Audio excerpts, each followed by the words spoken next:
episode of Inside the Recording Studio. I am Jody Whitesides, and with me as always is Mr. Chris Hellstrom. How are you today, Chris?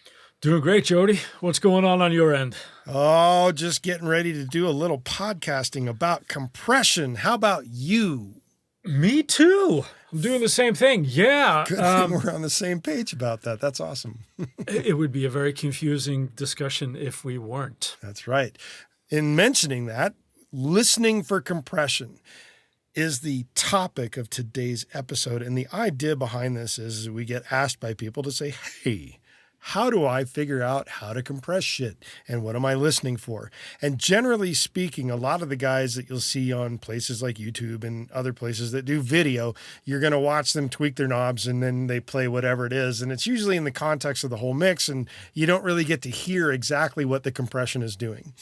We're going to go a little different in that we're going to tell you what compressor, what instrument, and what settings in each example are.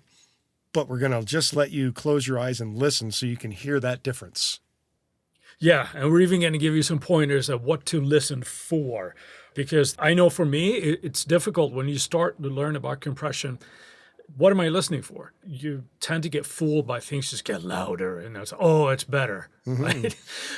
We're not going to do that. We're going to talk about what we're doing and what you should try to listen for, and hopefully that will sort of open up your ears to how a compressor works and how you don't have to be reliant on presets or whatever. Yes. So before we do that, we should say that we are using a snare for this example. It's just courtesy of the Logic Drummer. It's a brass snare, 6.5 inch, and we're using just a standard Logic compressor. We used to be called the Platinum Compressor, so there's no coloration, it's not emulation of anything. It's just doing what it's doing. Exactly. Also, when we're doing these audio examples, you should probably use your headphones or listen in your listening environment so that you have a little bit of a better time hearing that, as opposed to if you're just listening on your phone, you're probably not going to get the most out of this. Let's start off by just listening for the snare, unprocessed, no compression. This is just the naked raw snare. Take it away, Logic Drummer.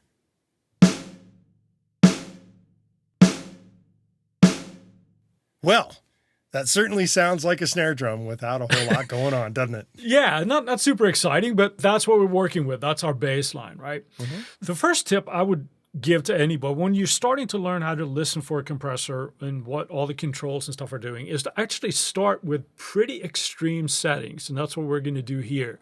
We're going to start with a 10-to-1 ratio. The threshold is set to get about 5, a little bit more, but 5 dB of gain reduction. We have a really slow attack time and a really fast release. So in Logic's case here, it's as slow as it gets on the attack and as fast as it gets on the release. Again, extreme settings. Let's see what that does.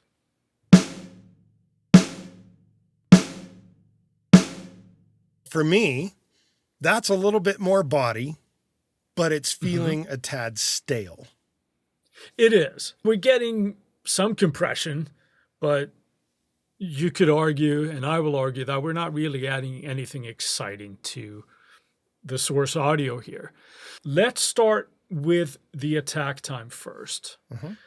What we're going to do is first we're going to set it to the fastest attack time. So it's going to be 0, immediate on the Logic compressor. And let's take a listen to what that does. The threshold and everything else is the same, but we just have the fastest attack now. So take it away, Jody.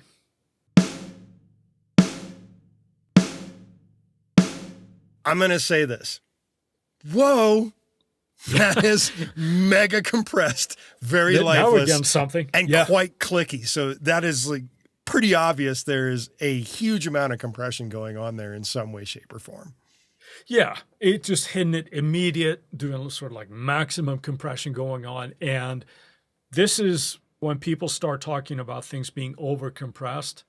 That's definitely over-compressed. There's no question about that. Yeah, you're sucking all the life out of the signal. So if that's what you want to do, go for it, fastest attack. But we're not really using it to its advantage here, what we want it to do. But that's what a short attack time is doing. And it should be pretty obvious what that does. Well, it leaves you with a very sharp right at the very front.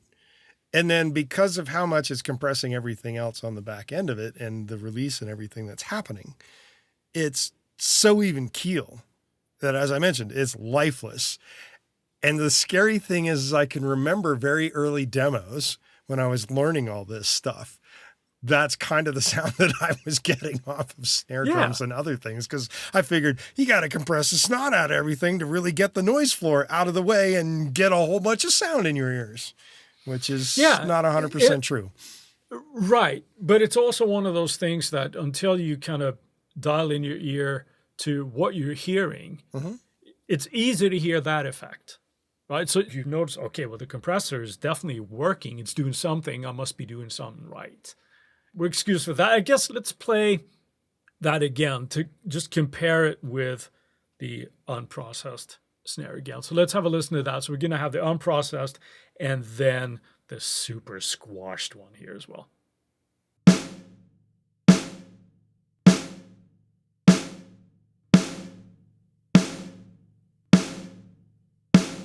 And there it is. The uncompressed. The palate cleanse. The palate cleanse, exactly. Moving on. Yeah, let's bring back some life then. We're going to start with adjusting the attack time here. In this example, I'm going to bring it up to it relatively slow here, but we're going to do it at like 50 millisecond. We're now going to get a little bit more snap of the initial transient of the snare to come back in. This is going to bring a little bit more life into the signal. So pay attention again to the attack here, how we're getting a little bit more of the snap of the snare coming back in. Let's take a listen to that.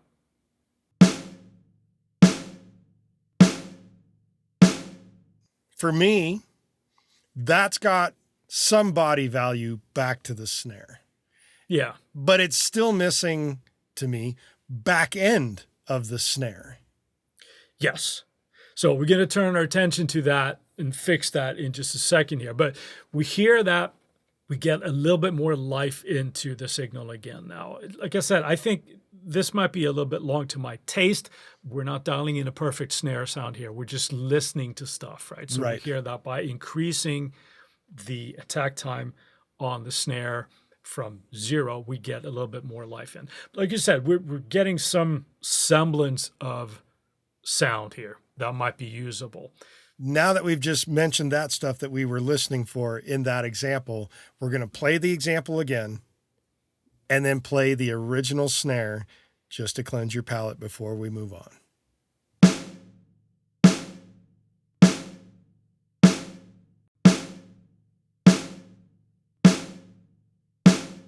Now we hear that. Now we get like, okay, we're dialing in our ears to what we're kind of listening for here. So now let's pay attention to the release.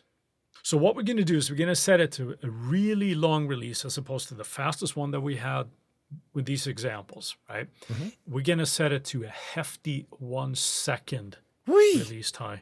That's long, but it is. It's going to be obvious so that we hear what we got going on. Let's play that example. We got the adjusted attack time, and we got a really long release here. Let's see what happens.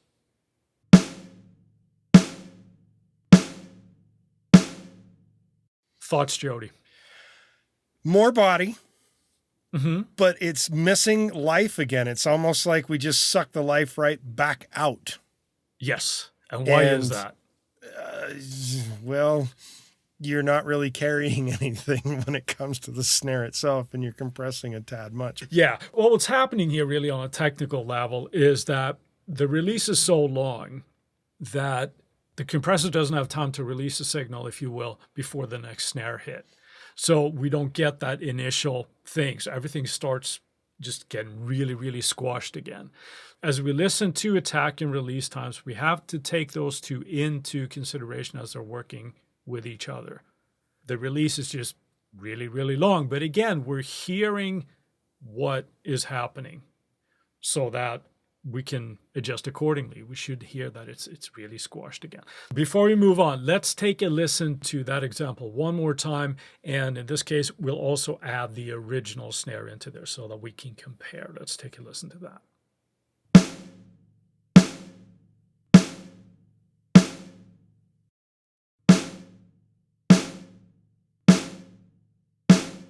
Nice and squashed. Let's adjust that. Let's start playing with the release time, and we're going to shorten that up a bit. We're going to shorten it up to, in this case, about 200 milliseconds. So still a relatively long release, but now we're going to hear that we start getting some of that attack back into the signal, because now it's going to release completely before the next snare hit. So let's take a listen to what that sounds like.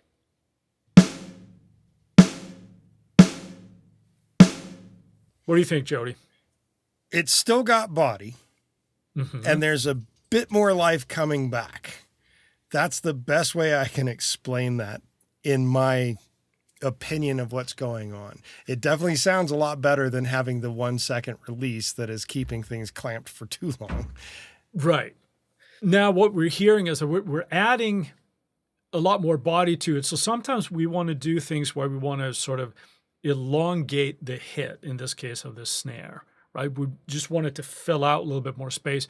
Now, setting these up made sure that it was going to be long enough before the next hit comes in, but not too long to sort of stretch over, right? But it's still a little bit long to me. But before we move on and do that, let's take a listen again to that along with the original audio.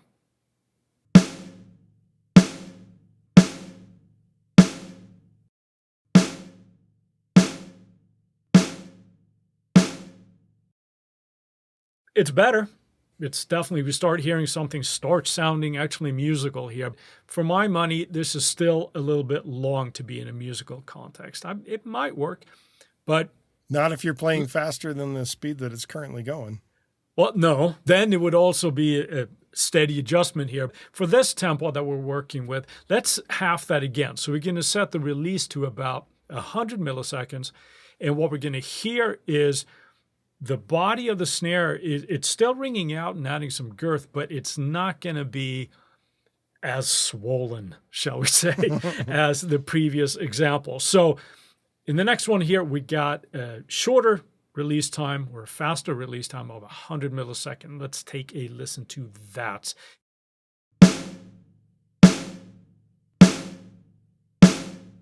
Thoughts, Jody? I'm going to say that it's still got that body, but now it's getting a bit more punchy, and it's got a bit of spark to it that makes it a little more energetic to me. Yeah. Again, this is not the way to sort of like, this is how you dial in your snare drum. We should hear what is happening now as we're adjusting for the attack time and the release time as well, right? And just to remind ourselves, let's take a listen to the 100 millisecond release time with a 50 millisecond attack, and along with the original audio.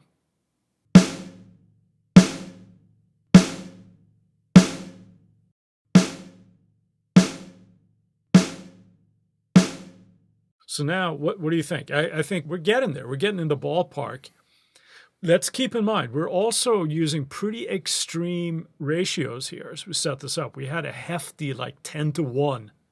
That's a lot of compression, right? For the last example, let's do a little bit more tweaking here. I'm going to lower the ratio to a more sensible 4-to-1 and adjust the threshold a little bit, just so that we get about that 5 dB of compression. Let's take a listen to that with the new ratio 4-to-1 and slightly adjusted threshold to get an appropriate reduction.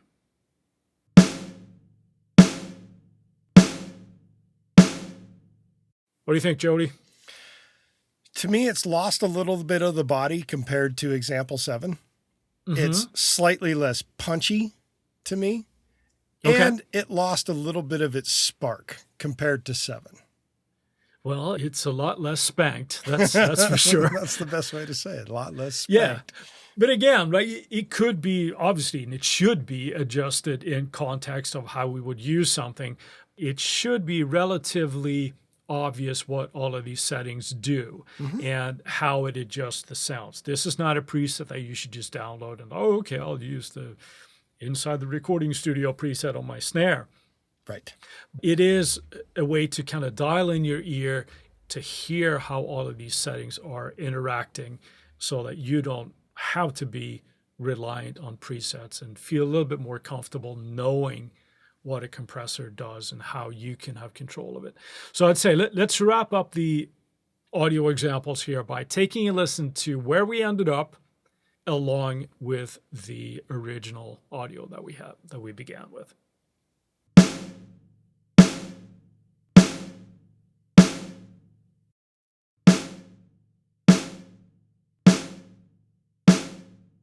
Whee! Got some compression happening. Yeah. For me, out of all those choices, just of thinking what genre I might be applying that to, number 7 is the one example that I would probably start with. Yeah. If I was thinking more of a rock-oriented type thing and I needed to make some tweaks from there. That's the one that kind of jumped out the most to me. Yeah, everything is, like we say, it's context dependent, right? And I would probably be a little bit more aggressive with the attack time, shorten that up a little bit more. Of course. But just to kind of illustrate what it does once we sort of let a little bit of that transient in.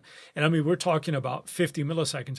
That's pretty long. Let's say you compare that to like an 1176. Right? That's much a faster. Huge difference. Yes. Right. But then we start to have an understanding of why they sound the way that they do. Right. Hopefully through all of this listening, first off, you're probably really sick and listening to that snare right now. but it's a good example, I think, of hearing how we affect the tail of a sound with release, and also the attack of how much we kind of let through a little bit before we reach maximum compression of our settings. Sure. If we want something to be really squashed or really spanked, we don't have to be afraid of higher ratios. It doesn't have to be a 4-to-1 or a 2-to-1 even, but it all is context dependent and what it is that we're doing. I don't disagree with that. Now, the idea of hearing that using the snare, and they are pretty drastic differences in each one. The same applies to other instruments. Sure. In terms of how they will come across. If you have your release too long, it's going to cause things to stay compressed. And when it stays compressed, your attacks for new hits, so to speak, or new strums or new words and vocals, they'll be shaved off in a way. It's not that they're literally shaved. It's just they don't have the same dynamic because the fact the compressor hasn't undone itself before the next one. And that really affects things. That's why release time is heavily important. Right. And I would say also on the front end there, where attack is, how they work together, I think obviously should be the big takeaway here of how we get something to retain some life, but still have some of that, what we like to call punch, right? So if we're too aggressive with the attack, we run the risk of just sucking the life out of things. Sometimes that's a good thing to use extreme settings when we want something to just be malleable and just sit in a mix. I'm showing levels here on my hand, but knowing what they do is the biggest takeaway, I think. So for sure, we shouldn't be afraid, but doing these examples on your own audio is the best way to go about it, because we can talk and have audio examples here, but until you get your fingers dirty to dig in and just have some time and mess around with different instruments and what they do and what does it sound like if I have an acoustic strumming guitar and I mess around with the attack time and the release, or just experiment and get comfortable with what they do, but have these little tips in the back of your mind of like what we're listening for and what kind of effects those have on the audio. And I think that should make you a lot more comfortable with using a compressor, not just like, oh, it makes stuff louder, because it doesn't necessarily, but it certainly can. And speaking of things that might make things louder, let's move on to our variety finds. Chris, what have you got this week?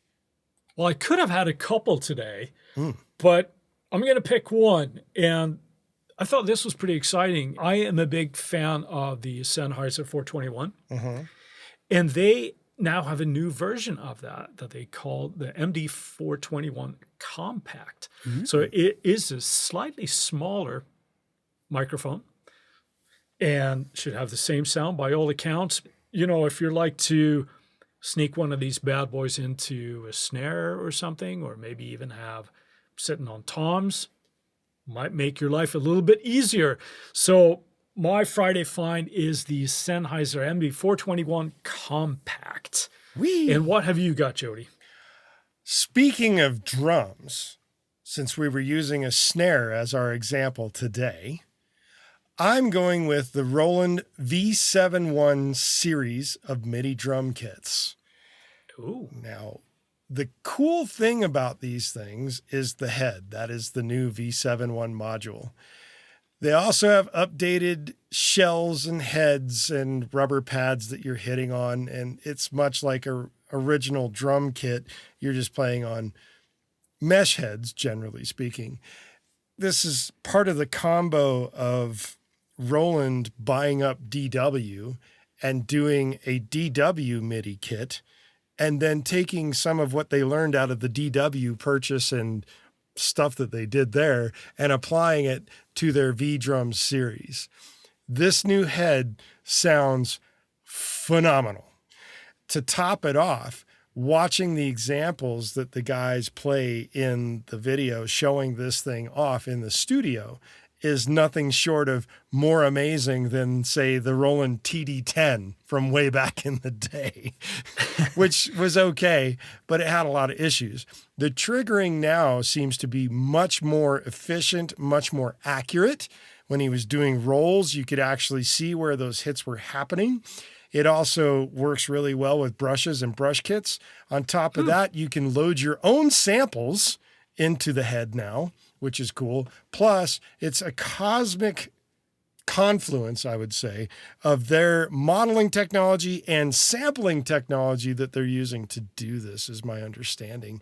And all the samples that are in there are multi-sampled, packing things like big fucking drums, BFD, all recorded at 192K 32-bit, which means they're going to sound pretty darn pristine. It's pretty amazing. Yes. In terms of a MIDI drum kit, this thing is pretty darn awesome. That is my Friday find of this. MIDI drums have come a long way. While we've got your attention, we ask that you go to InsideTheRecordingStudio.com and sign up for our mailing list. You'll need to be on our email list in order to be eligible for any future giveaways, and we'll make sure you don't miss any future episodes of this insanely cool podcast. Send us an email at goldstar, GOLDSTAR, at InsideTheRecordingStudio.com with the word compression, and you'll get something cool back in your inbox. If you have a topic or suggestion for Chris and I to explain in a future episode, contact us at the contact page and we'll put it into consideration for a future episode. With that, I'll say see you next week. Thanks for listening. Have a good one, everybody.